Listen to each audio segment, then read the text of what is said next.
Hello साथीहरू, आज हामी फिजिक्स अन्तर्गत वेव्स एन्ड अप्टिक्सको नेचर एन्ड प्रोपगेसन्स अफ लाइटबाट रिपिटेडली सोधेको क्वेसनहरू डिस्कस गर्न गइरहेको छौँ। फर्स्ट क्वेसन रहेको छ difference between wave front and wavelet. अब यसमा बुझौँ हामी वेभ फ्रन्ट भनेको के हो। जस्तै तिमीले एउटा ढुङ्गा फाल्यौ पन्डमा, यसको वेभ यता पनि जान्छ, यता पनि जान्छ, यता पनि जान्छ, यता पनि जान्छ। यो वेभहरू कसरी जान्छ भन्दाखेरि सर्कुलर भएर जान्छ, यसरी जान्छ।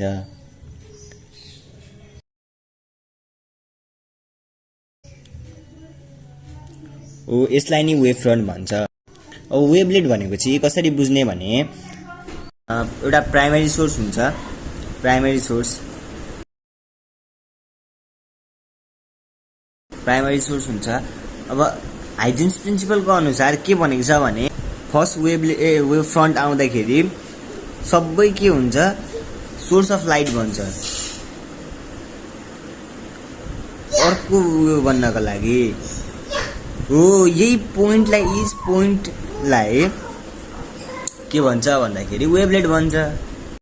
वेभ फ्रन्ट र वेभलेटको बारेमा चाहिँ यति नै हो। अब हामी यसलाई मजाले लेखौँ है त। सेकेन्ड क्वेसन रहेको छ what is Huygens principle. Huygens principle wave फ्रन्टको ज्योमेट्रिक कन्स्ट्रक्सन हो। यसलाई वेभ फ्रन्टको पोजिसन पत्ता लगाउन प्रयोग गरिन्छ। अब यसलाई मजाले लेखौँ है त। थर्ड क्वेसन रहेको छ स्टेट हाइजेन्स प्रिन्सिपल। अब यसलाई बुझौँ है त।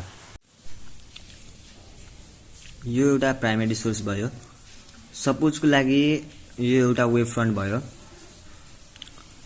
अब यो वेभ फ्रन्टको हरेक पोइन्ट हरेक पोइन्ट, यो पोइन्ट, यो पोइन्ट, यो पोइन्ट, यो पोइन्ट, यो पोइन्ट, हरेक पोइन्ट, जुनसुकै पनि पोइन्ट के गर्छ, सोर्सको काम गर्छ क्या। यो पोइन्ट भन्नु नि, मैले सर्कल गरेँ, पोइन्टहरू, यो पोइन्टहरू, यिनीहरू सब सोर्सको काम गर्छ क्या। बुझ्नुभयो त। अनि यहाँदेखि यहाँ पुग्न चाहिँ के हुन्छ भन्दाखेरि लाइटको स्पिडमा जान्छ अरे क्या। यहाँदेखि यहाँ चाहिँ के को स्पिडमा जान्छ अरे, लाइटको स्पिडमा जान्छ अरे। अब यो वेभलेटको हरेक टेन्जेन्टलाई, यो वेभलेटको होइन, यो यिनीहरू वेभलेटको हरेक टेन्जेन्टलाई ड्र गरियो भने त्यहाँ आएर अर्को वेभ फ्रन्ट बन्दो रहेछ अरे क्या। यो टेन्जेन्ट ड्र गरियो भने अर्को वेभ फ्रन्ट बन्यो नि, अर्को वेभ फ्रन्ट बन्छ। त्यसलाई चाहिँ सेकेन्डरी वेभ फ्रन्ट भन्दो रहेछ। हाइजेन्स प्रिन्सिपलको बारेमा चाहिँ यति हो। अब हामी यसलाई मजाले लेखौँ है त।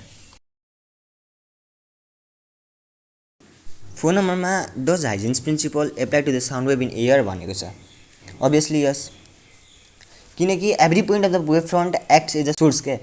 के को सोर्स भन्दाखेरि नम्बर अफ वेभलेट्सको सोर्स, जुन चाहिँ वेभकै स्पिड अनुसार अगाडि बढ्दै जान्छ। त्यसैले हाइजेन्स प्रिन्सिपल साउन्ड वेभमा एप्लाई हुन्छ। अब 5 नम्बरमा if light travels from one medium to another does it velocity changes भनेको छ। अभियसली चेन्जेस हुन्छ, कि त भेलोसिटी गेन गर्छ कि त भेलोसिटी लुज गर्छ। अर्को क्वेसन के सोधेको छ भन्दाखेरि is it due to the change in frequency or wavelength, explain भनेको छ।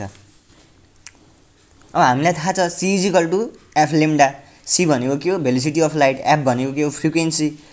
लेम्डा भनेको के हो, wavelength. So we can say that velocity changes due to change in wavelength. यो च्याप्टरबाट पढ्ने कुरा चाहिँ यस्तै उस्तै हुन्, यति पढे पुग्छ। अब यसमा पढ्ने भनेको टाइप्स अफ वेभ फ्रन्ट मजाले पढ्नु अनि न्युमेरिकल मजाले गर्नुभयो भने द्याट्स इनफ।